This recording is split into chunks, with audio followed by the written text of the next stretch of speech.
Boa tarde, professora. Boa tarde. Estamos aqui com a nossa convidada, a professora Rafaela. Vamos falar um pouco sobre a matéria de probabilidade e conhecer também um pouco mais sobre a professora, nosso curso de BTI. Primeiramente, fale um pouco sobre você e sobre sua formação acadêmica. Bom, eu estudei aqui na UFRN, né? Fiz o curso de bacharelado em matemática e em seguida eu ingressei logo no mestrado na área de matemática aplicada e probabilidade. E aí, acho que um ano depois, eu já ingressei aqui como professora. Um ano e meio depois eu ingressei aqui como professora no IMD e desde então estamos aqui atuando nas disciplinas de matemática do BTI.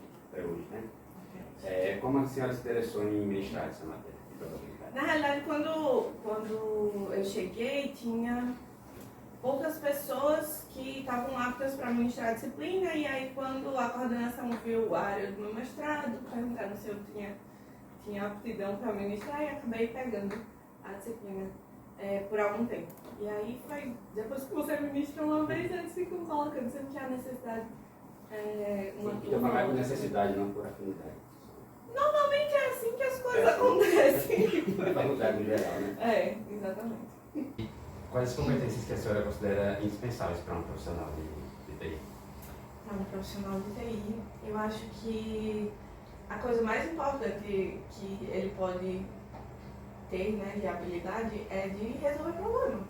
Porque se você pensar direitinho, o que você vai fazer, independente da área que você for atuar, é resolver problema.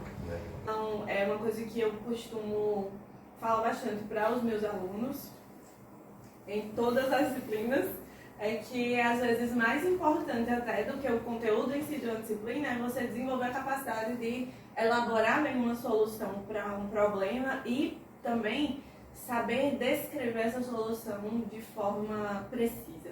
Então, a gente acaba trabalhando tanto em probabilidade quanto em todas as outras disciplinas que eu ministro, eu procuro trabalhar bem a escrita, né? A importância das soft skills, né? Exatamente. É bem importante. E não adianta só saber a teoria e saber aplicar. Exatamente. Então, é bem importante. Mas é bem importante você ter... Acaba sendo técnico também na matemática. Essa coisa da escrita com rigor, isso é bem técnico da matemática também. Não é necessariamente só soft skill. Mas é importante você saber descrever uma solução. Não adianta você, por exemplo, resolver o problema na sua cabeça e não saber descrever aquilo de forma precisa, expressar de forma precisa que qualquer pessoa que venha após você consiga entender aquela solução. Então, eu acho que na maioria das disciplinas, acho que em todas as disciplinas que eu ministro, eu procuro desenvolver um pouquinho disso em cada um. A habilidade de resolver o problema e de expressar bem essa solução. Agora, a importância da probabilidade para o curso de TI no geral. A importância da probabilidade para o curso. Eu acho que a probabilidade ela acaba permeando uma série de áreas em que você pode atuar. Então, ela é bem importante nesse sentido. Na ciência, de uma forma geral, né, a probabilidade e especificamente também a estatística, que acaba se utilizando ali da base de probabilidade, também tem um papel muito importante quando se faz ciência. Então, de uma forma geral, são conceitos bem importantes que acho que qualquer curso, na realidade, qualquer curso superior, vai se beneficiar de uma disciplina desse tipo. Deveria ter essa disciplina, Deveria ter, eu acho, talvez seja um pouco forte demais. Mas, tipo, humanas e outras coisas. Sim. Mas se você vai trabalhar com pesquisa, por exemplo, você precisa ter uma noção ali, mínima que seja, de estatística. Até para não estar falando besteira, divulgando fake news na internet. Então, é bem importante entender como as coisas funcionam. E aí isso passa uma base de probabilidade e uma base estatística é bem importante para isso, sabe? E aí, na TI especificamente, aí você vai trabalhar com outras coisas que vão ter probabilidade ali na sua base. Em termos de sala de aula, assim, a senhora, o que seria os maiores desafios assim, para ensinar a matéria para os alunos? Eu acho que os maiores desafios são os alunos. Mas falando sério, como a gente está inserido aqui num contexto em que está todo mundo querendo trabalhar com tecnologia, aí você se depara com disciplinas às vezes básicas de matemática. Eu costumo ministrar probabilidade, mas também muitas disciplinas de primeiro período, E aí o aluno chega às vezes na ânsia de programar, de botar a mão na massa e tudo, e vai estudar função, vai estudar contagem, entende? Eu acho que é desafiador fazer o aluno entender qual a importância daquilo ali para a formação dele. E muitos não entendem essa noção de que a resolução de problemas é uma coisa que vai acompanhar ele a vida inteira, inclusive a vida profissional inteira. Então, é isso que a gente desenvolve em todas as disciplinas de matemática, é uma habilidade que a gente vai desenvolver e bater nessa tecla o tempo todo. E aí, às vezes o aluno não entende isso. A gente acaba direto para a parte de programar. Eu quero programar. Aí ele se depara com coisas ali que ele não tem nem a capacidade de descrever a lógica daquilo, porque não foi desenvolvida antes, às vezes em disciplinas básicas que ele julgou muitas vezes erroneamente, que não eram necessárias. E aí a gente se depara muito com aquela pergunta, né? Mas e quando é que eu vou usar isso na minha vida? Na prova,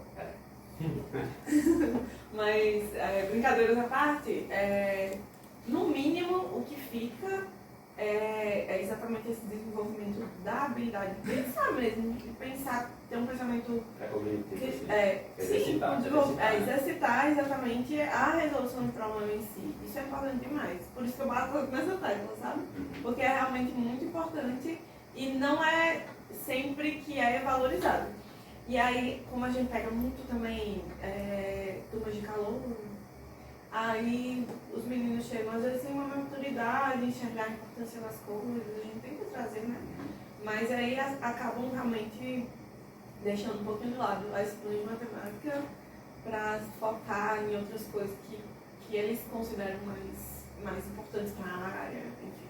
Mas aí você acaba não desenvolvendo habilidades que vão te ajudar muito futuramente, sabe? É importante a senhora falar isso, professor, porque eu como aluno, eu sinto na pele isso que você olha para a matéria e fala, cara, não sei se eu vou usar isso em algum lugar, mas aí realmente essa parte de você precisar usar essa disciplina para você resolver problemas e outros aspectos assim. Sempre que possível, eu tenho que trazer alguma coisa que seja uma aplicação mais direta da disciplina ou do conteúdo que a gente está vendo.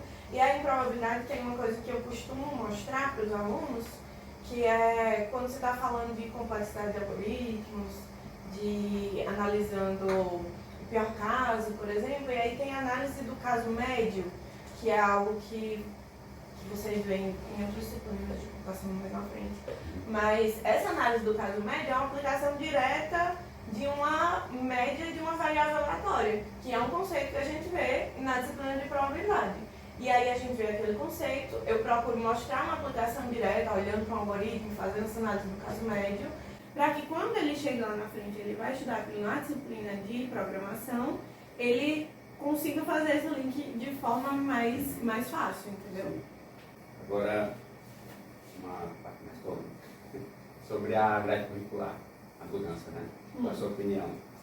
Eu acho que houve um esforço muito assim, do coletivo mesmo, dos professores do IMD, para chegar numa grade que ela seja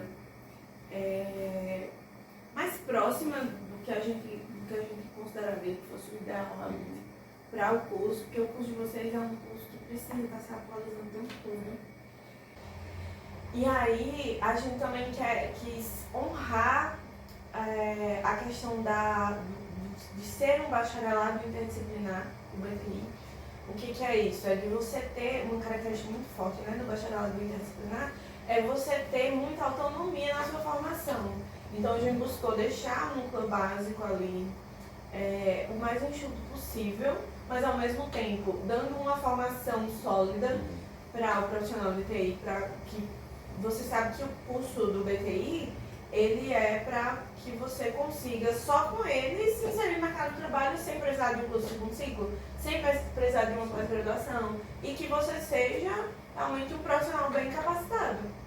Então, é um desafio equilibrar essas duas coisas, equilibrar a autonomia do aluno ao escolher as disciplinas que ele vai compor ali o seu curso e uma formação básica sólida. Então, a gente foi um esforço nesse sentido e também que a gente tivesse condições de ofertar o curso com o corpo de docentes que a gente tem. Então, assim, são muitas variáveis para a gente equilibrar. E aí a gente tentou pensar da melhor forma de fazer isso, para trazer um curso realmente que forme bons profissionais. Porque assim, o alvo da gente é dar a melhor formação possível para o nosso aluno. E aí eu estou falando com uma certa paixão nesse sentido, porque eu estava na coordenação do curso durante as fases finais da reforma, né?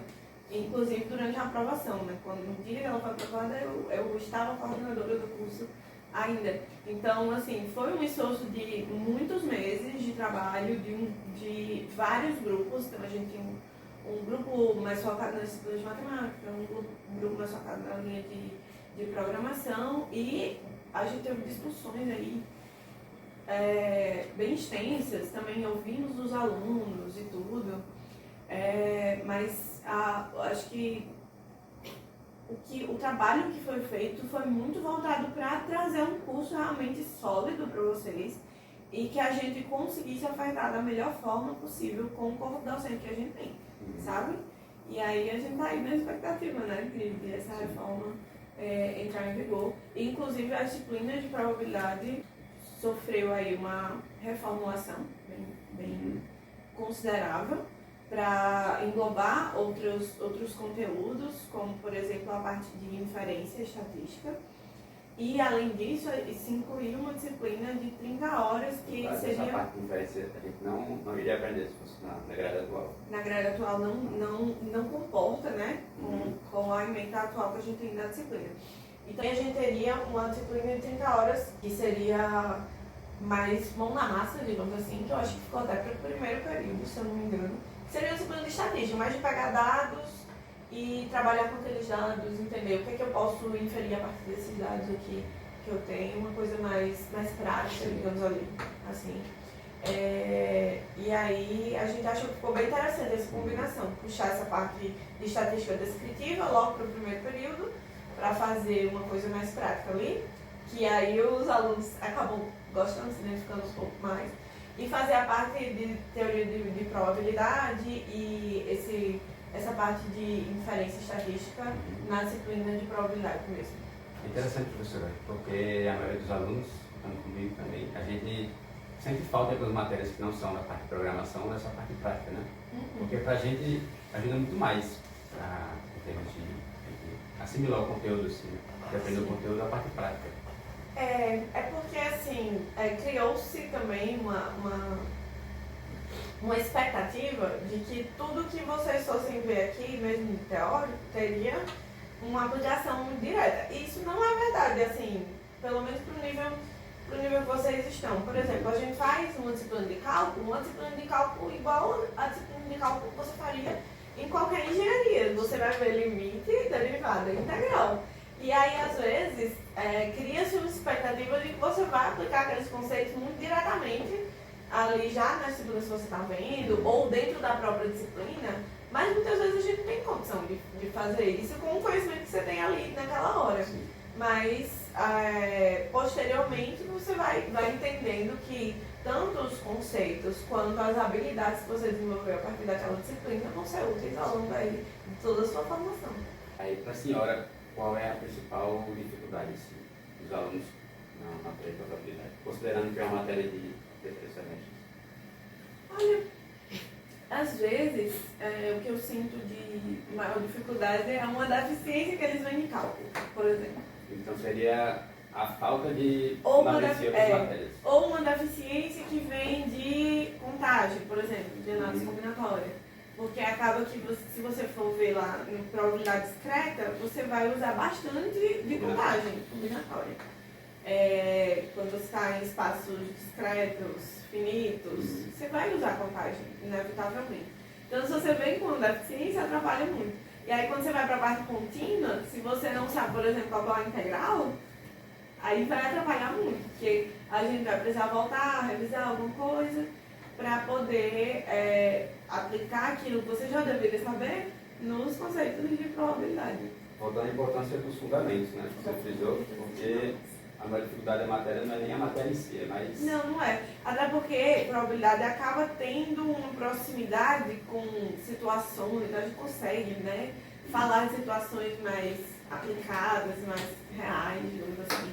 E aí, vocês costumam gostar mais, costumam se interessar mais, costumam se engajar mais realmente nos conteúdos.